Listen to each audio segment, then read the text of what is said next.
ನಿನ್ನೆ 23ರಂದು ನಡೆದಂಥ ಕಾರ್ಕಳದಲ್ಲಿ ನಡೆದಂಥ ಒಂದು ಅತ್ಯಾಚಾರ ಪ್ರಕರಣ ಈಗ ಬಯಲಿಗೆ ಬಂದಿದೆ. ಅತ್ಯಂತ ಬರ್ಬರವಾಗಿ, ಹೇಯವಾಗಿ, ಕ್ರೌರ್ಯವಾಗಿ ಇದು ಸಾಮೂಹಿಕ ಅತ್ಯಾಚಾರ ಅಂತನ್ನುವಂಥದ್ದು ಕೂಡ ಗೊತ್ತಾಗ್ತಾ ಇದೆ. ಅಲ್ತಾಫ್ ಅನ್ನುವಂಥ ಒಬ್ಬ ವ್ಯಕ್ತಿ ಹಿಂದೂ ಯುವತಿಯನ್ನ ಇನ್ಸ್ಟಾಗ್ರಾಮ್ದಲ್ಲಿ ಪರಿಚಯ ಮಾಡಿಕೊಂಡು ಅವಳನ್ನ ಕರ್ಕೊಂಡು ಹೋಗಿ ಕಾಡಿನಲ್ಲಿ ಯಾವುದೋ ಮತ್ತು ಬರುವಂಥ ಔಷಧನ್ನು ಕೊಟ್ಟು ಅವನ ಜೊತೆಗೆ ಅವನ ಗೆಳೆಯರು ಇದ್ದಾರೆ ಅಂತನ್ನುವಂಥದ್ದಿದೆ. ಅದು ಬಹಿರಂಗ ಆಗಬೇಕು. ಸೊ ಇದೊಂದು ಅತ್ಯಂತ ಹೇಯ ಕೃತ್ಯ. ಇದನ್ನು ಖಂಡಿಸ್ತಾ ಇದ್ದೀನಿ, ವಿರೋಧಿಸ್ತಾ ಇದ್ದೀನಿ. ಹಿಂದೂ ಹುಡುಗಿಯರಿಗೆ ಒಂದು ಎಚ್ಚರಿಕೆಯ ಗಂಟೆ ಇದು.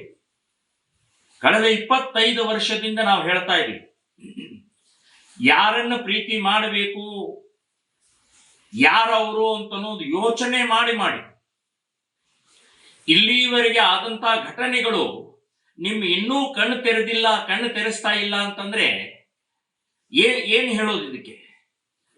ಒಬ್ಬ ಅಲ್ತಾಫ್ ಇದ್ದಾನೆ, ಇನ್ಸ್ಟಾಗ್ರಾಮ್ದಲ್ಲಿ ಗೊತ್ತಾದ ತಕ್ಷಣನೇ ಅವನು ಅಲ್ತಾಫ್ ಇದ್ದಾನೆ ಅಂತಂದ್ರೆ ಅವನು ರೇಪ್ ಮಾಡಕ್ಕೆ, ಕೊಲೆ ಮಾಡಕ್ಕೆ, ಅವನ ಅದಕ್ಕೋಸ್ಕರನೇ ನಿಮ್ಮ ಪರಿಚಯ ಮಾಡ್ಕೊಂಡಿದ್ದಾನೆ ಅಂತನ್ನುವಂಥದ್ದು ಕೂಡ ಇಲ್ಲಿವರೆಗೆ ನಡೆದಂತ ಘಟನೆಗಳ ನೇಹಾ ಪ್ರಕರಣ. 23 ಬಾರಿ ಚಾಕು ಹಾಕಿದಾನು. ಸೊ ಇವರಿಗೆ ಪ್ರೀತಿ ಪ್ರೇಮ ಅಲ್ಲ, ಇವರಿಗೆ ಇದೊಂದು ಜಿಹಾದ್ ಇದು.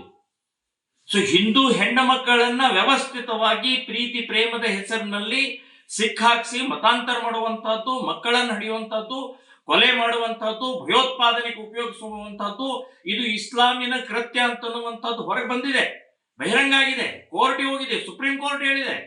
2 ರಾಜ್ಯ ಇವತ್ತು ಕಾನೂನುಗಳನ್ನು ಮಾಡಿದ್ದಾರೆ. ಸೊ ಇಷ್ಟಾದರೂ ಕೂಡ ಹಿಂದೂ ಹುಡುಗಿಯರಿಗೆ ಇನ್ನೂ ಬುದ್ಧಿ ಬಂದಿಲ್ಲ ಅಂತಂದ್ರೆ ಇನ್ನೇನು ಹೇಳೋದು? ಇನ್ನಾದ್ರೂ ಪಾಠ ಕಲೀರಿ, ಇನ್ನಾದ್ರೂ ಯೋಚನೆ ಮಾಡಿ. ಪಾಶ್ಚಾತ್ತಾಪ ಪಡೋಕ್ಕಿಂತ ಮುಂಚೆ ಯಾರು ಏನು ಅಂತನ್ನುವಂಥದ್ದು ಗಂಭೀರವಾಗಿ ಯೋಚನೆ ಮಾಡಬೇಕು ಅಂತನ್ನುವಂಥದ್ದು ಹಿಂದೂ ಹುಡುಗಿಯರಿಗೆ ಎಚ್ಚರಿಕೆ ಕೊಡ್ತಾ ಇದ್ದೀನಿ.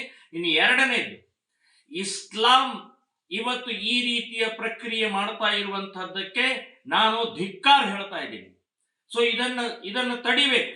ಮುಲ್ಲಾ ಮೌಲ್ವಿಗಳಾಗ್ಲಿ, ಮುಸ್ಲಿಂ ಮುಖಂಡರಾಗ್ಲಿ ಇದನ್ನ ಕೂಡಲೇ ಈ ರೀತಿಯ ಪ್ರಕ್ರಿಯೆ ಆಗುವಂತಹದನ್ನ ತಡಿಬೇಕು. ಸೊ ಇದು ಅತಿಯಾಗಿ ಆಗ್ತಾ ಇದೆ ಅಂತನ್ನುವಂಥದ್ದು ಕಾಣಿಸ್ತಾ ಇದೆ. ಕರ್ನಾಟಕದಲ್ಲಿ ವಿಶೇಷವಾಗಿ ಒಂದೇ ವಾರದಲ್ಲಿ 18 ಘಟನೆಗಳಾಗಿದ್ದಾವೆ. ಸೊ ಇದು ಭಯಾನಕವಾಗಿ ತಿರುಗ್ತಾ ಇದೆ. ಇದನ್ನ ನಾನು ಹೇಳೋದು, ಪೊಲೀಸ್ ಡಿಪಾರ್ಟ್ಮೆಂಟ್ ಮುಚ್ಚಾಕುವಂತ ಪ್ರಯತ್ನವನ್ನ ಮಾಡಬೇಡಿ, ಅಥವಾ ಮೇಲಿನವರು ಯಾವುದೋ ಸರ್ಕಾರದ ಗೃಹ ಮಂತ್ರಿ ಅಥವಾ ಮುಖ್ಯಮಂತ್ರಿ ಒತ್ತಡದಿಂದ ನೀವು ಮುಚ್ಚಾಕುವಂತ ಪ್ರಯತ್ನವನ್ನ ಮಾಡಬೇಡಿ. ಸೊ ನ್ಯಾಯ ಆ ಮಗಳಿಗೆ ನ್ಯಾಯ, ಆ ಸ್ತ್ರೀಗೆ ನ್ಯಾಯ, ಹುಡುಗಿಗೆ ಸಿಗಬೇಕು ಅಂತನ್ನುವಂಥದ್ದು ನಾನು ಹೇಳ್ತಾ ಇದ್ದೀನಿ. ಸೊ ಈ ಸಂದರ್ಭದಲ್ಲಿ ಹಿಂದೂ ಸಂಘಟನೆಗಳು ಬರೀ ಪ್ರತಿಭಟನೆ ಮಾಡಿದರೆ ಸಾಲುದಿಲ್ಲ. ಕಾರ್ಕಳದ ಮುಸ್ಲಿಮರಿಗೆ ವ್ಯಾಪಾರ ವ್ಯವಹಾರದಲ್ಲಿ ಬಹಿಷ್ಕಾರ ಹಾಕಿ, ಎಲ್ಲಿವರೆಗೆ ಆ ಅತ್ಯಾಚಾರಿಗಳ ಮನೆಗೆ ಬಹಿಷ್ಕಾರ ಹಾಕುವುದಿಲ್ವೋ, ಅತ್ಯಾಚಾರ ಮನೆಗಳನ್ನ ನೀವು ಶಿಕ್ಷೆಗೊಳಪಡಿಸುವುದಿಲ್ವೋ, ಅಲ್ಲಿವರೆಗೆ ಮುಸ್ಲಿಮರ ಜೊತೆಗೆ ವ್ಯಾಪಾರ ವ್ಯವಹಾರವನ್ನ ಮಾಡಬೇಡಿ ಅಂತನ್ನುವಂತಹದ್ದು ಡಿಕ್ಲೇರ್ ಮಾಡಬೇಕು ಹಿಂದೂ ಸಂಘಟನೆಗಳು ಅಂತನ್ನುವಂಥದ್ದು ನಾನು ಹೇಳ್ತಾ ಇದ್ದೀನಿ. ಇದರ ಜೊತೆಗೆ ಕೋರ್ಟ್ ಕೂಡ ಬಹಳ ಗಂಭೀರವಾಗಿ ತಗೊಂಡು ಕೂಡಲೇ ನಿರ್ಣಯವನ್ನ ತಗೊಂಡು ಅವನನ್ನ ಗಲ್ಲಿಗೇರಿಸಬೇಕು ಅಂತನ್ನುವಂಥದ್ದು ಹೇಳ್ತೀನಿ. ಕೋರ್ಟ್ ನ್ಯಾಯ ವಿಳಂಬದ ಪರಿಣಾಮದಿಂದನೇ ಮೇಲಿಂದ ಮೇಲೆ ರೇಪ್ ಆಗ್ತಾ ಇರೋದೇ ಕೋರ್ಟು ಕೂಡ ಕಾರಣ, ಜವಾಬ್ದಾರಿ ಅಂತನ್ನುವಂಥದ್ದು ನಾನು ಹೇಳ್ತಾ ಇದ್ದೀನಿ. ಸೊ ಈ ಕೇಸ್ನಲ್ಲಿ ಕಾರ್ಕಳದ ಈ ಅಲ್ತಾಫನ ಅಥವಾ ಜೊತೆಗಿರುವಂತಹ ಆ ಗೆಳೆಯರ ಇದರಲ್ಲಿ ಯಾವ ವಕೀಲನೂ ಕೂಡ, ಯಾವ ಅಡ್ವೊಕೇಟ್ ಕೂಡ ವಕಾಲತ್ತನ್ನ ಮಾಡಬಾರದು.